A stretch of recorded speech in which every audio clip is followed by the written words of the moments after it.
сме многу горди како НАСА, како единствена комора на дигитална технологија, дека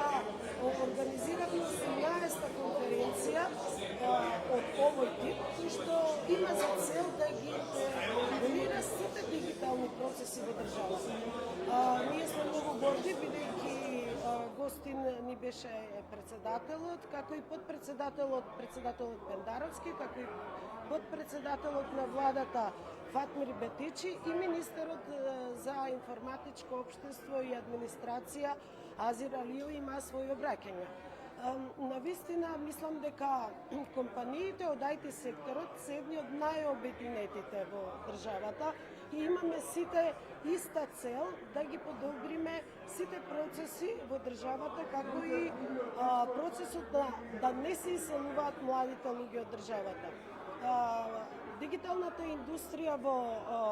нашата држава навистина многу напредува во овие години, со раст од скоро 30% годишно, а платите се скоро го стигнуваат нивото на европските држави.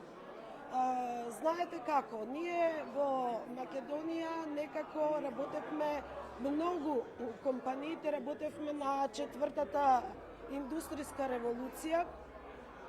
и не знам колку успеавме, особено во државниот сектор, а сега не чека петата индустријска револуција, која што знаете дека тоа е вештачката интелигенција, роботиката, која што навистина многу брзо ќе дојде, бидејќи веќе сите имате искуство што се случува со новите тие алатки, чат GPT, тројка, еве сега и шеска излегува и мислам дека навистина во нашата држава тие процеси и таа револуција многу ќе помогне за средување на многу сегменти во животот.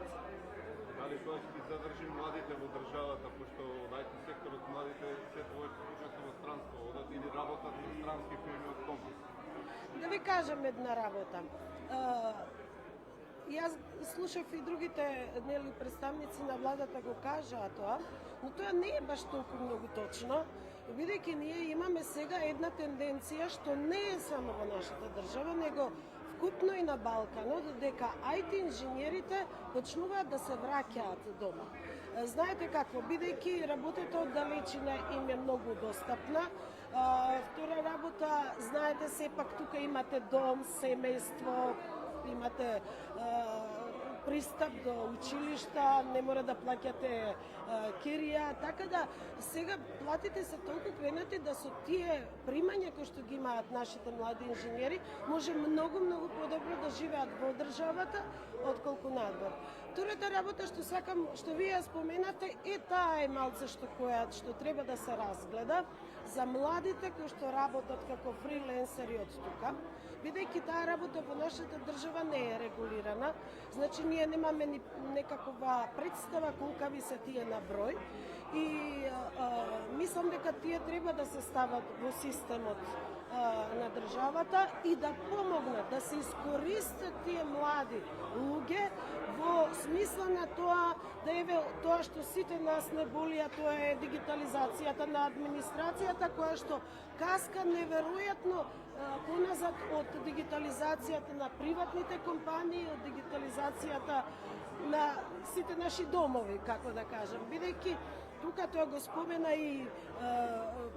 министерот, знаете, интероперабилноста која што треба да се направи помеѓу институциите на системот и разменување на податоците со прости зборови кажано помеѓу институциите сега се на едно многу ниско ниво. Се надевам дека со оформување сега на таа агенција за дигитализација ќе се централизираат некако тие работи и ќе се знае во државата во однос на секоја институција кој што купува и колку се компатибилни системите помеѓу себе. Мислам дека тоа треба да биде целта на државата.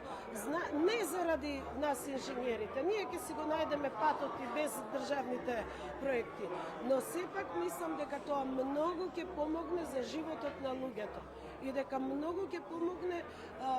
во тоа да луѓето им се олеснат работите, да не чекаат со денови по шалтери и да губат време за непотребни работи кои што можат дигитално да се направат.